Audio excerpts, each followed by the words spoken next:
Bilindiği üzere şap hastalığının ortaya çıkmasından sonra ikinci bir emre kadar bütün hayvan piyasaları, her taraf kapatıldı. Çünkü viral bir hastalık.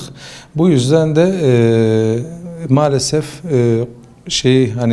ihbari zorunlu bir hastalık, viral hastalık olduğu için bunların kapatılması lazım.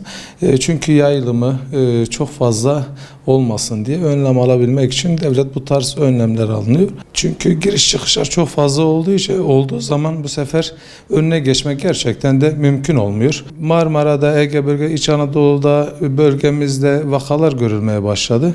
Vakaların sayısı arttıkça bu sefer devlet bu şekilde bir önlem aldı. Ta ki virüs etkinliğini biraz azaltana kadar ve aşılamalar tamamlanana kadar. Aşının etkinliği çok fazla var. Bölgede görülen, Türkiye'de görülen de son zamanlarda SAT1 virüsü. Çok fazla serotipi maalesef ki var. Hayvanlarda çiftlikler için niye önemli? Çünkü buzağı kayıpları çok fazla oluyor. Buzağlarda kalpte miyokardit sonucu çok fazla ölüm meydana geliyor. Bu yüzden de bunun önlemi alınması lazım.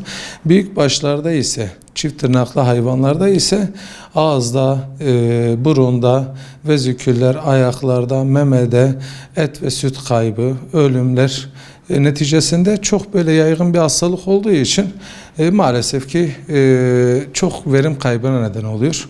Piyasaların kapatılması da bu sefer biz veteriner hekimleri biraz iş olarak biraz geriye atıyor maalesef.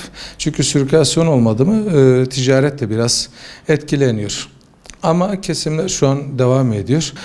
Ama transferler ve hayvan piyasaları ikinci bir emre kadar açık olmayacak. Et üretimi ister istemez bir çiftliğe girdi mi oradaki bütün hastalar, hayvanlar hastalandı mı et veriminde müthiş bir şekilde hayvanlar, çünkü hastalık geçirdiğinde çok fazla et kaybı oluyor. Hayvanlarda kilo düşüşü oluyor. Çünkü çok fazla böyle hayvanı perişan eden bir hastalık. Çünkü ne ağızda, ne burunda, ne memede, ayaklarda topallık, bu sefer hayvan yemiyor ve maalesef çok fazla verim kaybına neden oluyor. Aşılama devlet her yıl belli dönemlerde bu işin aşılamasını yapıyor Tarım Bakanlığı tarafından ve aşılama gerçekten de koruyucu düzeyli çok fazla. Mutlaka herkesin aşılama yapması lazım. Çünkü aşılama bu işin önüne geçilebilecek tek çare o. Çünkü ilaçlarla öldüremiyorsunuz.